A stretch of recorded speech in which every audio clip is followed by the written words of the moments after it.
जय गुरु जी। वीडियो को लाइक कीजिए, चैनल को सब्सक्राइब कीजिए और बेल आइकन नोटिफिकेशन को ऑन कर लीजिए ताकि जब भी नया सत्संग वीडियो गुरु जी महाराज चैनल पर अपलोड हो तो उसका नोटिफिकेशन आप तक तुरंत आ जाए और फिर आप जल्दी से चैनल पर आएँ और महाराज का दिव्य आशीर्वाद ले पाएँ, वो भी सत्संग सुनकर। जय गुरु जी। आज मैं आप सबके साथ जो सत्संग शेयर करूँगा वो हमें व्हाट्सएप के माध्यम से प्राप्त हुआ है। हमें बेहद ही अच्छा लग रहा है कि आप हमें अपनी मैजिकल जर्नी भेज रहे हैं। संगत जी ऐसे ही अपने प्यारे प्यारे सत्संग हमारे साथ शेयर करते रहें, चाहे आप हमें व्हाट्सएप पर हिंदी में टाइप करके भेजें या फिर नोटबुक में लिखकर या फिर ऑडियो रिकॉर्ड करके।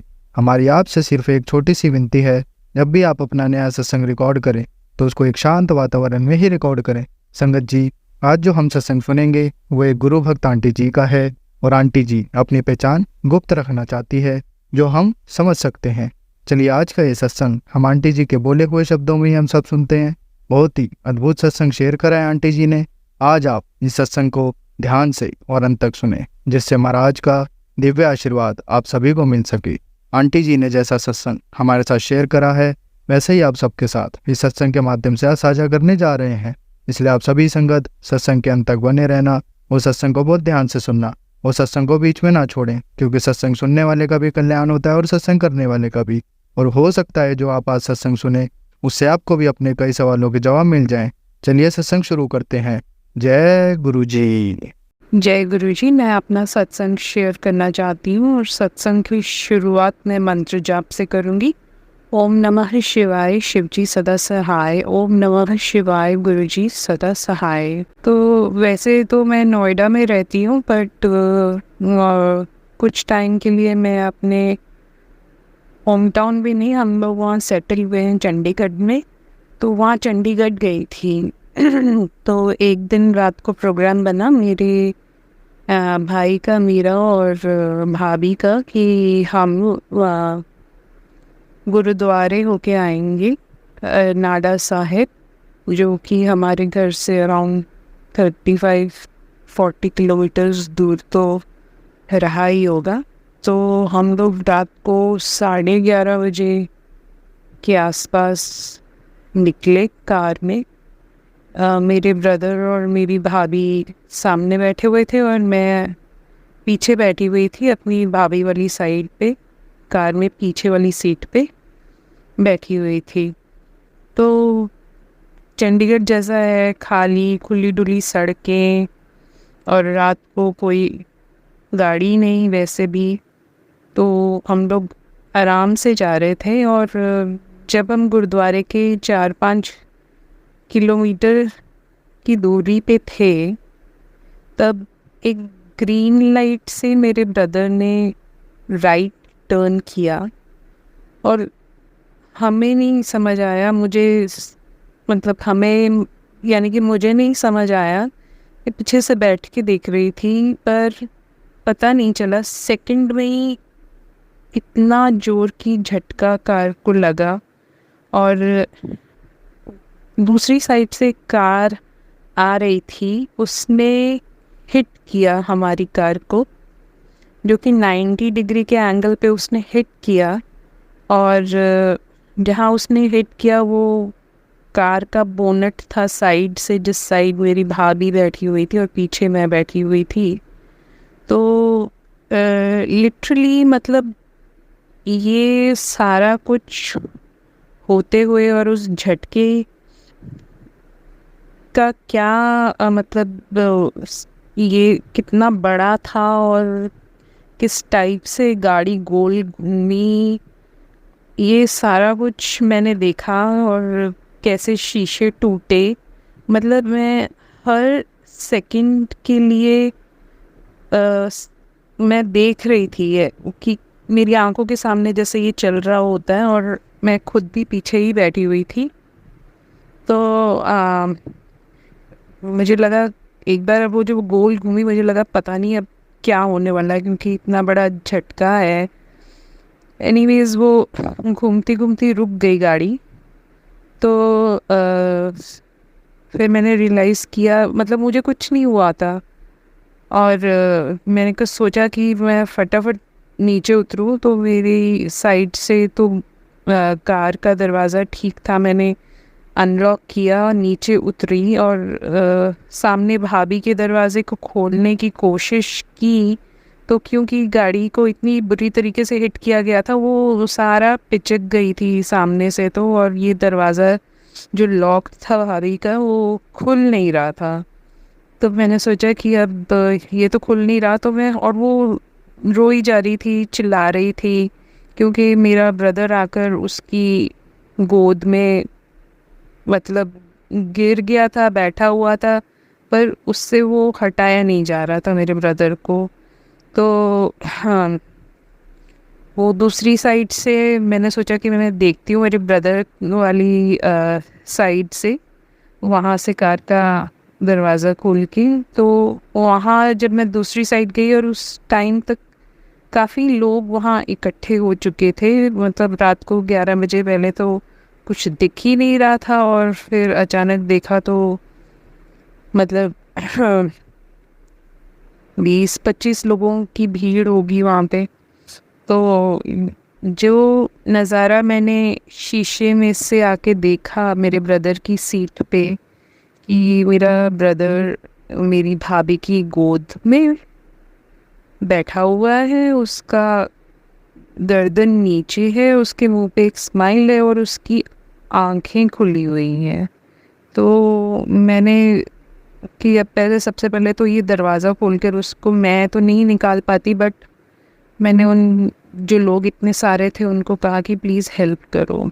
तो किसी तरह से निकाला हमने और नीचे लिटाया। जब नीचे लिटाया तो भी उसकी आंखें खुली की खुली, और कोई रिस्पॉन्स नहीं, कुछ नहीं।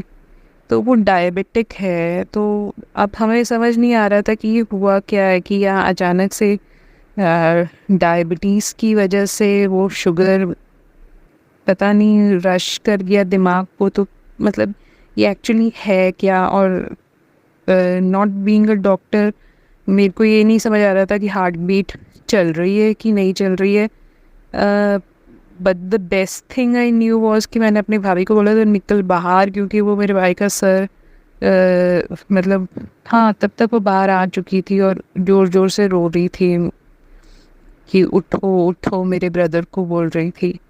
तो और वहाँ पे फिर मैंने बोला कि आर्टिफिशियल रेस्पिरेशन तो दे इसको, ऐसे रोना धोना बंद करो। और हम लोगों ने, जो ये बाकी लोग इकट्ठे थे, उनसे हार्ट पंपिंग करवाई ब्रदर की चेस्ट, और मेरी भाभी ने उसको आर्टिफिशियल रेस्पिरेशन देना शुरू किया। तो 1 मिनट देते रहे, 1.5 मिनट, उसकी आंखें वैसी की वैसी। मैं तो ज़ोर से फिर मैं, गुरुजी प्लीज़ हेल्प करो, इतनी ज़ोर की चीखी होगी मैं।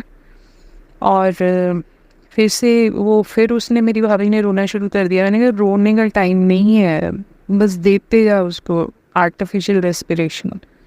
तो वो दी उसने, और फिर पता नहीं क्या हुआ, सडनली मेरे ब्रदर को एक जैसे झटका सा उसने मारा, और उठ के बैठ गया वो।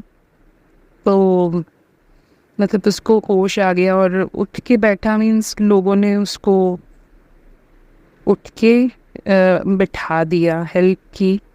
और इनिशियली तो उसको थोड़ी हेल्प करनी पड़ी खड़ा वगैरह होने के लिए, क्योंकि सच कोई चोटें नहीं लगी हुई थी, बट ये जैसे बैक में आ गया स्प्रेन, दांत टूट गया एक, और थोड़ा बहुत कुछ जैसे नील वगैरह, और थोड़ी सी चोटें लगी हुई थी। तो तब तक पुलिस भी आ गई। तो फिर उसके बाद हम तीनों पुलिस की गाड़ी में बैठ कर गए। तो ये तो चीखते चिल्लाते ही गए, क्योंकि जितनी गाड़ी में धक्के या झटके लग रहे थे उसकी वजह से बैक स्प्रेन तो था ही। और तो हाय हाय करते करते वो हम हॉस्पिटल पहुँचे। वहाँ पे जाके मैंने वो दोनों को स्ट्रेचर्स पे डाला, फिर मैं दोनों के स्ट्रेचर्स खींच कर लेकर गई। तो तब तक एक और आदमी भी हमारे साथ आके खड़ा हो गया। तो उससे पूछा वो कौन है, तो हमारे साथ साथ ही था। तो बोलता कि मैं तो जो गाड़ी ने आपको हिट किया उसके पीछे कब से आ रहा था, और मुझको तो उसके चलाने की जिस स्पीड पे वो चला रहा था उसके चलाने के तरीके से लग रहा था कि ये आज कहीं ना कहीं मारने वाला है। तो मैं उसके पीछे पीछे ही था, और आप फिक्र मत करो, क्योंकि जहाँ पर भी गवाही वगैरह देने की ज़रूरत पड़ेगी तो मैं दे दूँगा। तो मेरे ब्रदर को होश तो आ गया था, आराम से बैठा भी हुआ था या स्ट्रेचर पे लेटा हुआ था, पर बातें थोड़ी अटपटी सी कर रहा था, जैसे उसको कुछ नहीं पता गाड़ी में कौन कौन बैठा हुआ था, हम कहाँ जा रहे थे, तो हाँ हम कहाँ हैं।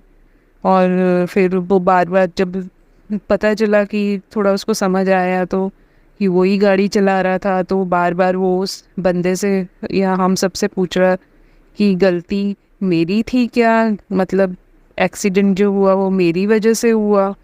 तो ऐसे बार बार वो पूछ रहा था, तो वो उस बंदे ने उसको समझाया कि नहीं नहीं आपकी वजह से नहीं। एंड वेरी नाइसली उसने हमारे साथ, उस बंदे ने आधा पौना घंटा खड़ा रहा। तब तक ब्रदर के फ्रेंड्स को भी कॉल करके बुला लिया, रिलेटिव्स को भी बुला लिया, मम्मी को ऑफ कोर्स नहीं बताया था।